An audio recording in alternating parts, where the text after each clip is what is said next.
मध्य प्रदेश विधानसभा में नेता प्रतिपक्ष उमंग सिंघार ने कटनी में हो रहे माइनिंग कॉन्क्लेव पर तीखी प्रतिक्रिया देते हुए कहा कि यह स्पष्ट नहीं है कि यह कॉन्क्लेव किसके लिए हो रहा है, स्थानीय बेरोजगारों को काम देने के लिए, प्रदेश के उद्यमियों के लिए या विदेशी कंपनियों को लीज देने के लिए।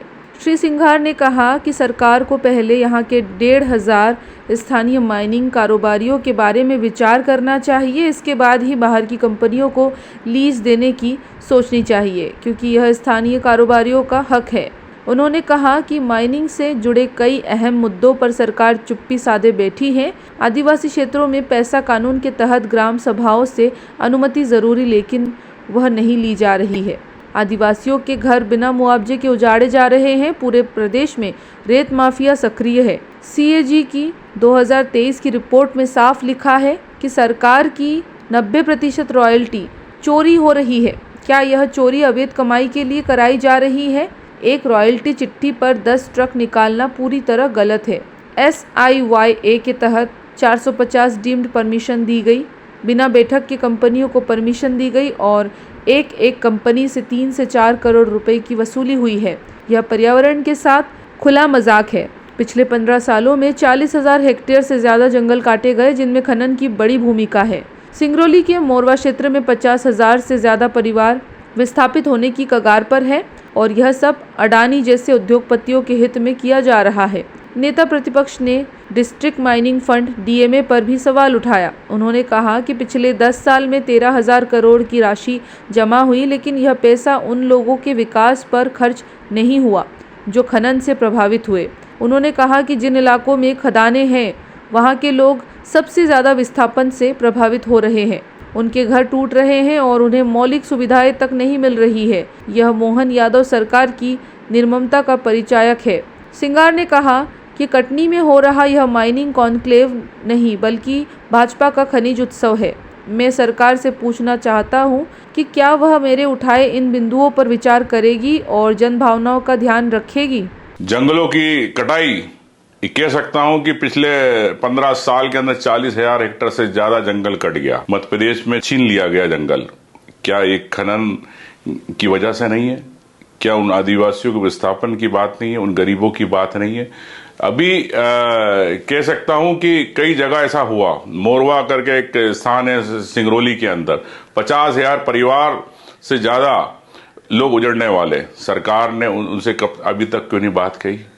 क्या आप क्या अडानी या अन्य वहां की बड़ी कंपनियों को आप देना चाह रहे हो, लेकिन 50,000 उन परिवारों की बात नहीं करना चाहते? तो ये सरकार है जो खुलेआम अवैध उत्खनन के इस माफिया को बढ़ावा देना चाहती। कॉन्क्लेव के अंदर मैं कहना चाहता हूं DMA फंड की बात भी करना है। डिस्ट्रिक्ट मिनरल फंड 10 साल के अंदर 13,000 करोड़ से ज्यादा पैसा आया, रॉयल्टी का आया।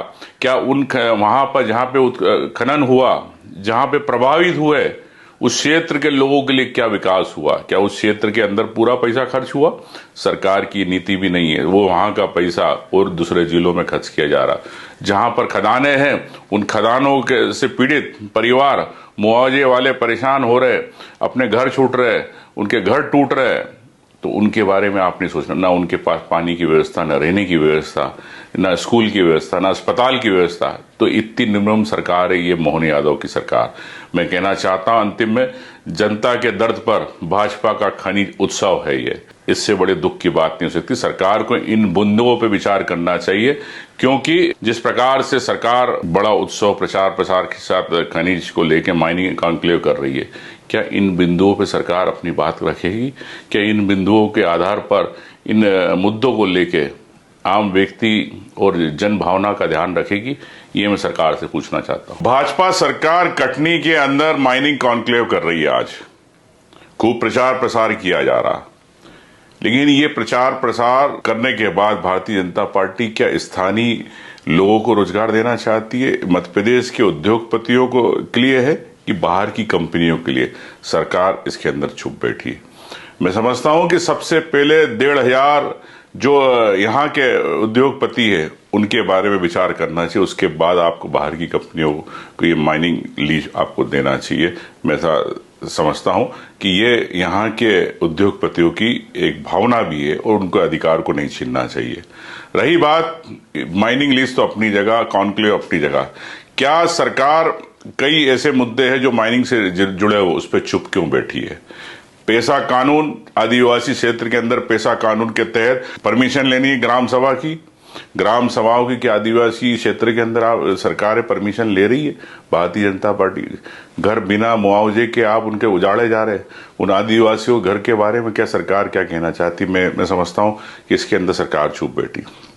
रेत माफिया पूरे प्रदेश के अंदर सक्रिय है। हजारों करोड़ की रेत निकाली जा रही है। सीएजी की रिपोर्ट आई। सीएजी की रिपोर्ट के अंदर 2023 में स्पष्ट लिखा है कि 90% पैसा अवैध खनन की रॉयल्टी का सरकार को नहीं मिलता। तो सरकार क्या इस अवैध खनन को क्यों नहीं रोकना चाहती? क्या सरकार के पास तंत्र नहीं है कि क्या जानबूझकर ये अवैध उत्खनन कराई जाती है ताकि अवैध रॉयल्टी जो है, अवैध रूप से जो पैसा सरकार को मिलता रहे? मैं कहता हूं कि अगर सरकार अपना राजकोषीय खजाना बढ़ाना चाहती है तो रॉयल्टी के साथ माइनिंग के स्पष्ट होना चाहिए। ऐसा नहीं कि एक रॉयल्टी पे 10 ट्रक निकल रहे। ये सरकार देख रही है, सरकार के आंख और के नीचे हो रही है बातें, लेकिन सरकार चुप बैठी है। मैं समझता हूं कि सिया को लेके 450 डीम्ड परमिशनें दी गई। पर्यावरण के साथ मजाक किया जा रहा मध्य प्रदेश के अंदर।